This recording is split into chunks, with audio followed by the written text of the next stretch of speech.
how's it going, folks?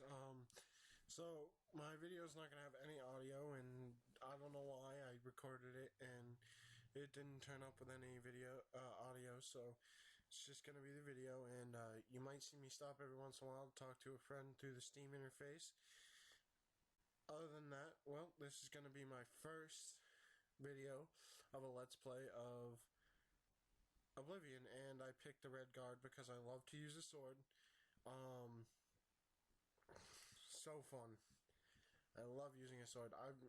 This isn't my first time playing it on the computer, but it's one of my first times playing it on the computer, so I might be a little bit iffy about anything that's different on the computer from the Xbox. So here we go.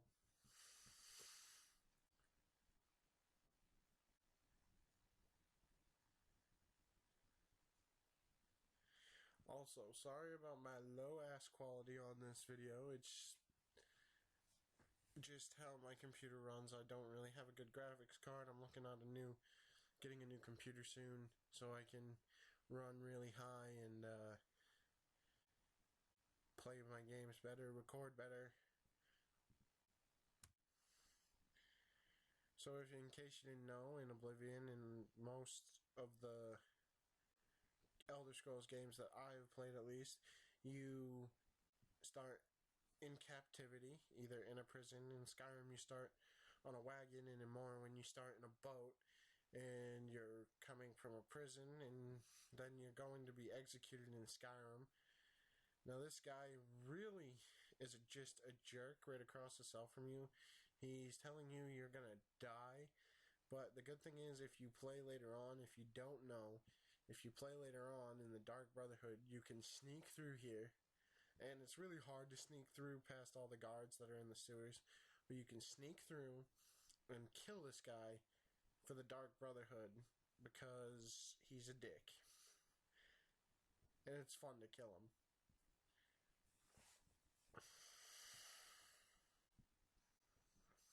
And here comes the Emperor with his blades.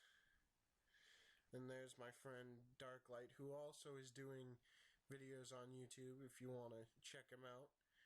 He's pretty good. He has a totally different gameplay than me. We play different ways. We both do like Sneak because of the critical hits. It's lovely. If you haven't tried it, you should try it.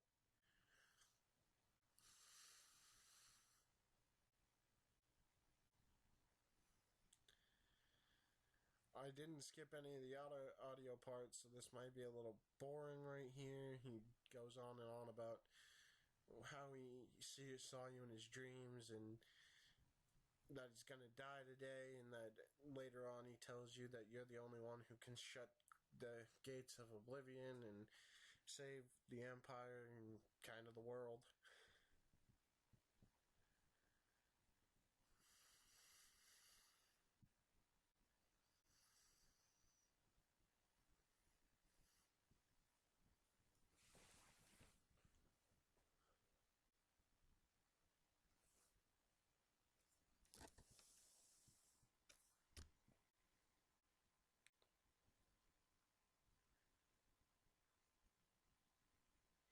And he goes on for a few minutes here. It gets kind of annoying. I kind of wish he'd just shut up, but later videos I might actually skip past the audio of them speaking.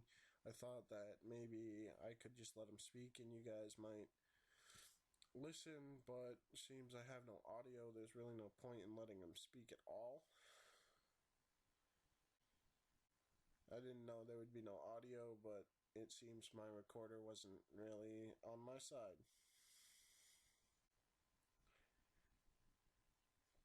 So here we go through the, little escape hatch that they're using to try and get the Emperor out of the city. Because his sons were assassinated, and they're trying to come after him, and he knows he's gonna die, but he still tries to escape, which I don't understand.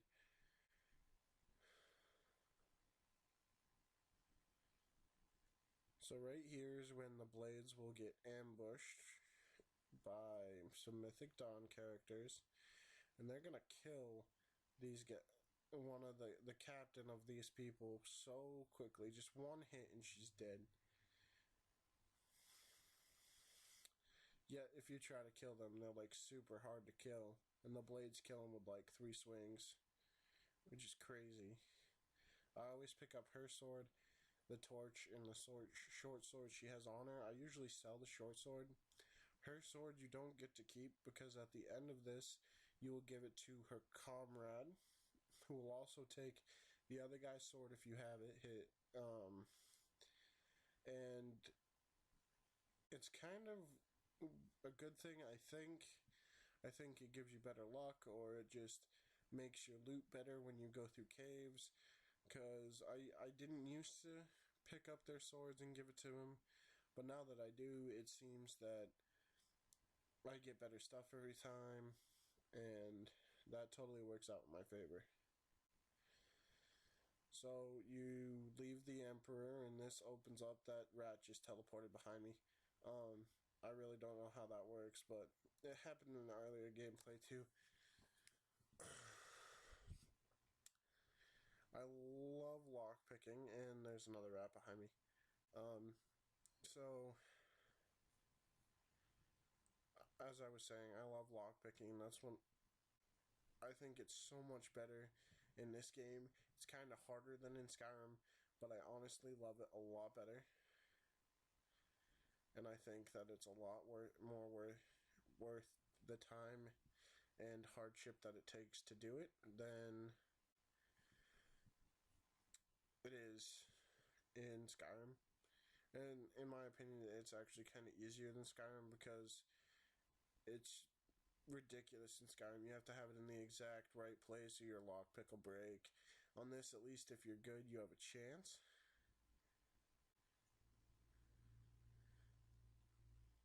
And I apologize for the arrow, my cursor that's floating around there. I didn't notice that until now. But anyways, the first time I ever played Oblivion, I didn't notice that body there. It was so dark, and I never used the torch. So I ran right past that body, and I didn't really know how to lockpick either, so I broke my lockpick a bunch of times. But then I learned that there was that body right there with a key, and I was like, oh my god, that would have been so helpful the first time I ever played. So, I do it now, mainly because lockpicking is great and all, but I don't really need to get my level up that much right now. Later on, I'll join the Thieves Guild, and I'll start stealing a bunch of crap, and that'll be good for then. So these rats are going to turn around and attack that zombie. I probably should have let them because they most of the time they almost kill him completely themselves, and then it takes like 1 or 2 shots. And here I'm gonna waste like 4 or 5 arrows.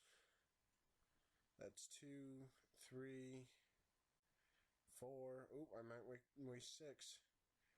Yep, 6 arrows. And I only get 2 of those back. I know that for sure. And then I continue on. This is probably one of the weirdest parts in Oblivion. It has a bunch of loot that you can get. I missed some of it myself. There was a few parts where I should have turned to get some chests.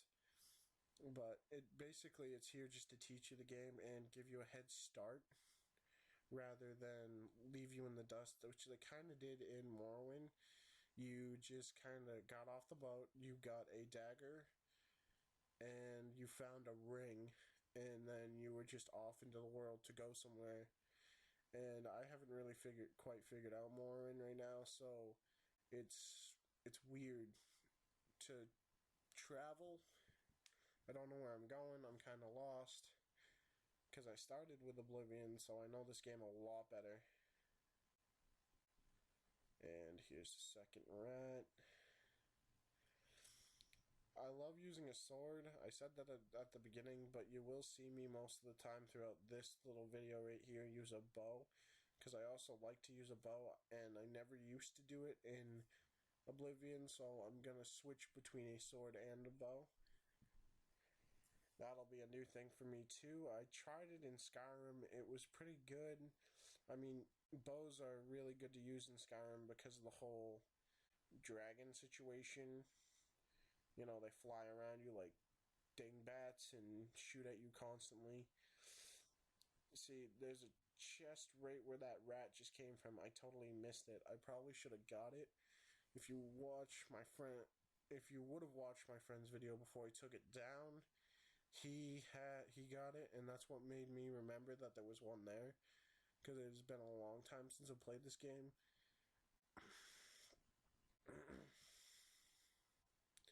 I know between me and him, we know most of the stuff about this game, if not all of it. We do skip some things, like little secrets that we shouldn't, probably, and just some stuff that we don't think it's worth time to go through. And, sometimes we actually do learn stuff that we don't know already, and we almost always try something new. It's good to try something new, liven the game up a bit. I mean, we played this for nearly a week straight one time on Xbox. I mean, we slept and ate and went to the bathroom and stuff like that, but most of the time we were just sitting on the Xbox and playing. And it was definitely fun. He made like 17 different characters. I made one like badass character, and we just kept going all week long, and then kind of got tired of it after a while.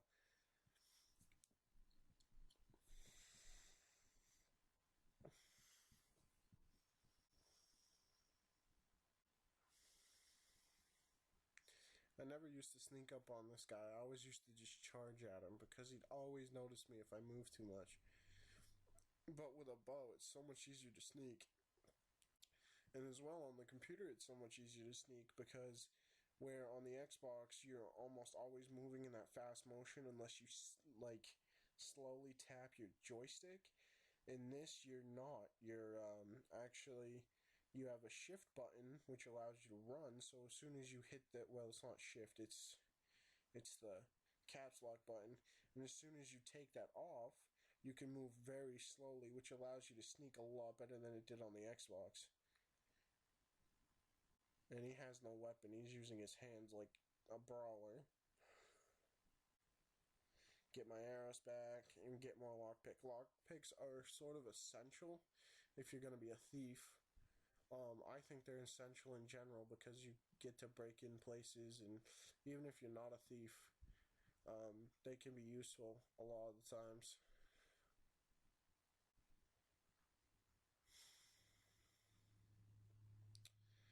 Okay.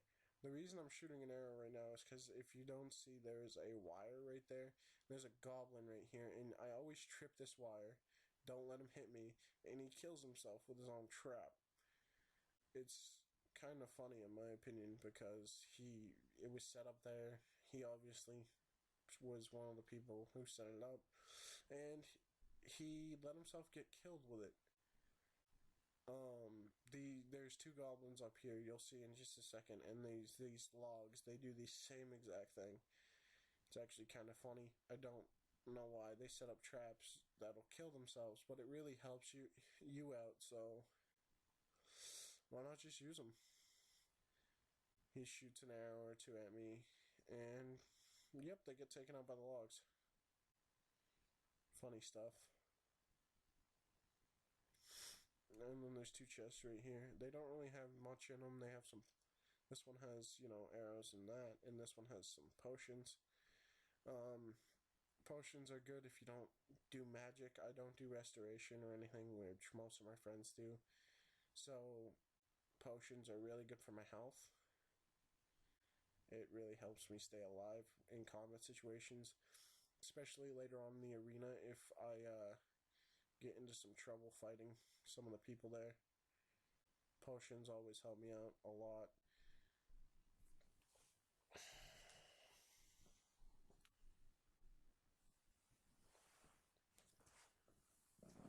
Alright.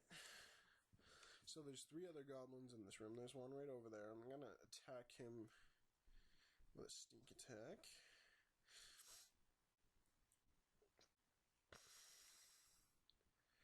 And in Skyrim, another thing that's a lot easier is sneaking. Is you can shoot at a guy and then hide again really quick. In this, it's not really that way. As soon as you shoot them, they know where you are.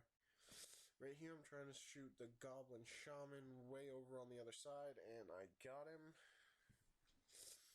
My past few playthroughs, I've shot him to death, but at the same time that he noticed me, I noticed that the Goblin down there now notices me. And he's going to come right up and start trying to brawl with me as soon as I start shooting. Right there. And I'm not exactly high on health right now, so lightning shooting bastard kind of hates me. See, and in the beginning, another good thing about the tutorial is that, see, it'll tell you that you're out of health, you're out of fatigue, or you're nearly out of mana, and that you need to, do something about it or you'll die, or, well, with fatigue, it's just, you're not going to be able to shoot the bow as well, and with mana, you're not going to be able to cast spells. So, in my opinion, only one of those things is important, because I don't use magic, and the bow still shoots when your fatigue is low, so it's not that big of a deal. Only thing you really can't do when your fatigue is low is do power attacks with the sword, and I don't usually do those unless I'm in the arena or they're so close to death, but they won't put their shield down. That aggravates me, is when they won't put their shield down. So I'm going to equip the Iron Longsword because the katana, it's good, but you're going to lose it, and I don't like using short swords, so I'm just going to equip the Iron Longsword for the rest of this little tutorial.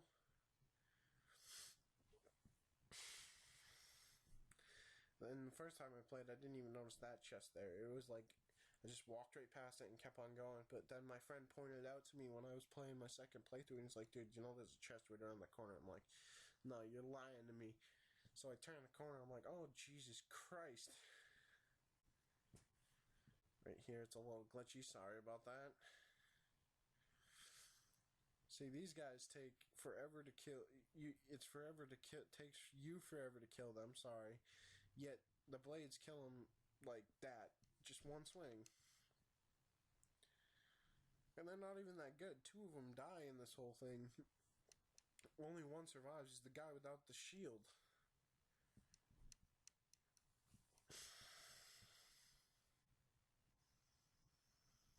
Right now, he's just telling you that the 9 guide you, and that he asks which sign you were born under, and I always pick the sign of the warrior because strength and endurance, in my opinion, are essential to the game because of the fact that strength plus endurance, they give you health and your holding weight.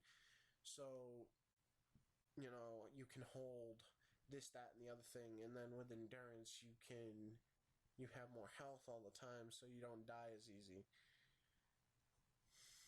It really helps when looting as well, because you get like that much more. So that really helps.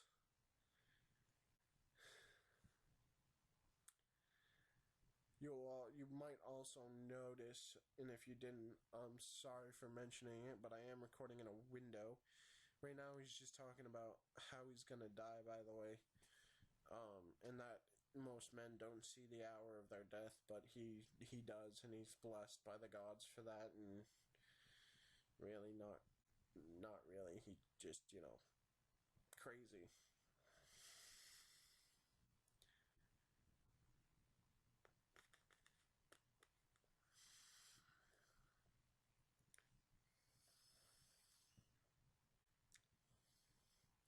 And if I really would have skipped past these audio parts and explained all this to you guys in a narrative, it really would have gone past so much faster. Instead of being like almost 30 minutes, this video would be like 10 or like 20. It would have cut a good 9 minutes off the game, because that first part where he was talking, it took like 4.5 minutes just for him to shut up and let me out of my prison, and it's just ridiculous.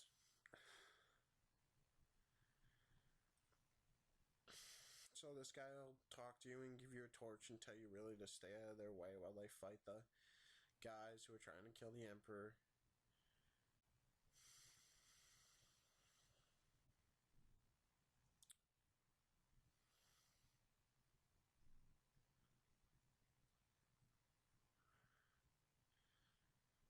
There's that chest right there, which I never noticed because I always follow.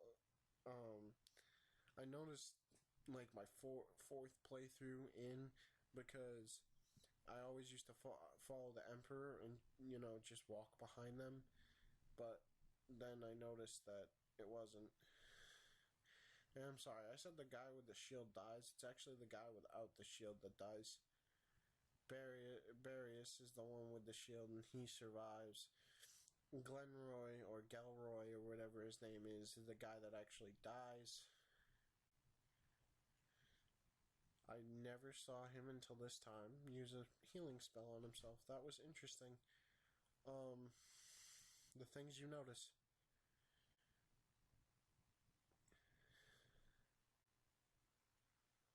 Here's more healing potions, which are always good to use.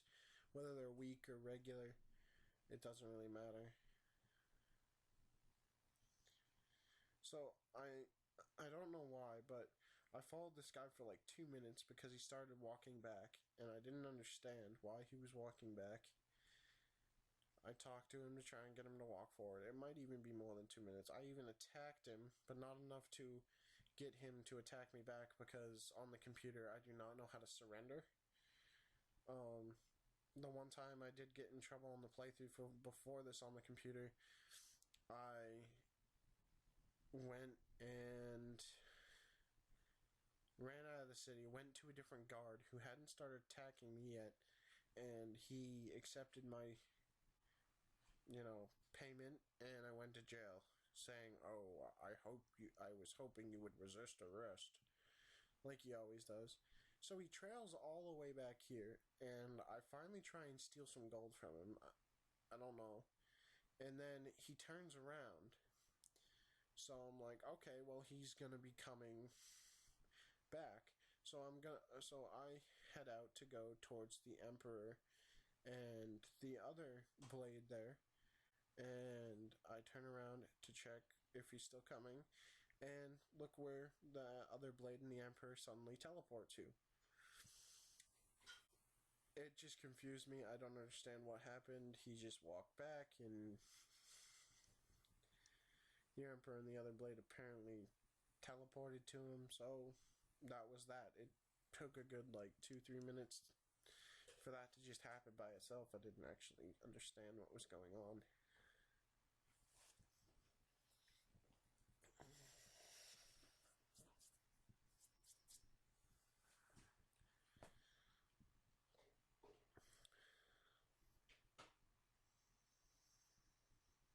So finally, I'm able to get on with the rest of this. Walks through this door, which I believe leads us to the last room. Yep, so it's almost over. It's gonna last about, I think, 6 more minutes, or just less than this. So he scouts ahead. It's really nothing important from here until you decide your class, which I always do a custom class, so it's never sure.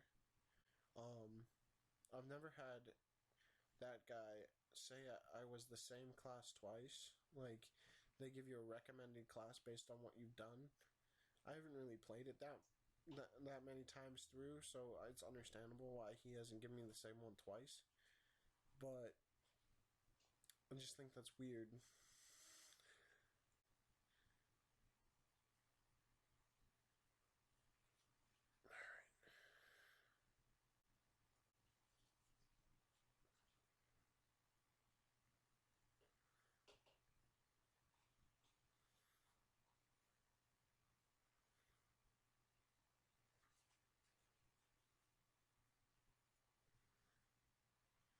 Alright, so they go and they fight the supposed ambushers out there.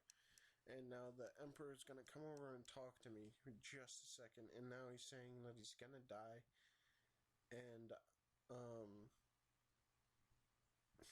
gives you the Amulet of Kings to take to Joffrey. And the Grand Master, the Order of the Blades, and also the guy who knows where his last son is. And you're supposed to find him and close shut the jaws of oblivion, which I mean, you can do either way. See, what I don't get is I told you the guy without the shield would die. And I was wrong. Again, even though after I told you the guy without the shield would die, I told you the guy with the shield would survive or whatever. Well, it turns out that he got rid of his shield somehow.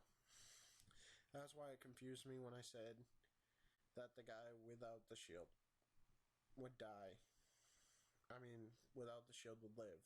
It's because I thought that he didn't have a shield. Because I remember this part. And he doesn't have a shield right now. So he just, like, put it into his inventory or whatever. I don't know. He just got rid of his shield. So here comes for the most important part of this. This is just, like, stuff that he's talking about. But the most important part is choosing your class. And you can do a custom class, which I always do, or you can choose one of the pre-made classes, which it's fine if you want to do that, but I always think it's better to choose a custom class because it's what you want to do. It's not like what the game wants you to do. Unless you find the custom, a created class that's just like a custom class that you might make. And that's fine too, I guess.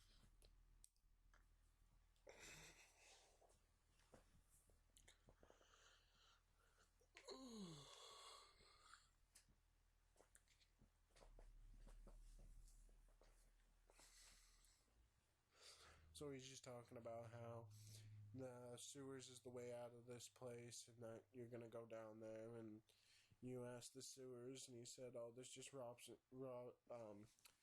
and goblins down there, and I'm guessing that you're inexperienced, whatever. For me right now it's agent. So I look at what the agent does before anything, and it doesn't really do what I want. So I pick my custom class. I almost always pick combat. I'm picking strength and agility because I'm doing blade, block, armor, light armor, marksman, sneak, and security. Which the last three require agility, and some of the first ones kind of require strength, blade, and block. Armor requires endurance, but that's okay. And then you just finish talking to him about the Emperor and ask him what he's gonna do now, and he says he's gonna guard the Emperor's body and keep anyone from following you. And then he takes his comrade's swords, which, like I said, I think, and my friend thinks that it gives you better luck. And that's the end of my first video. I hope you enjoyed.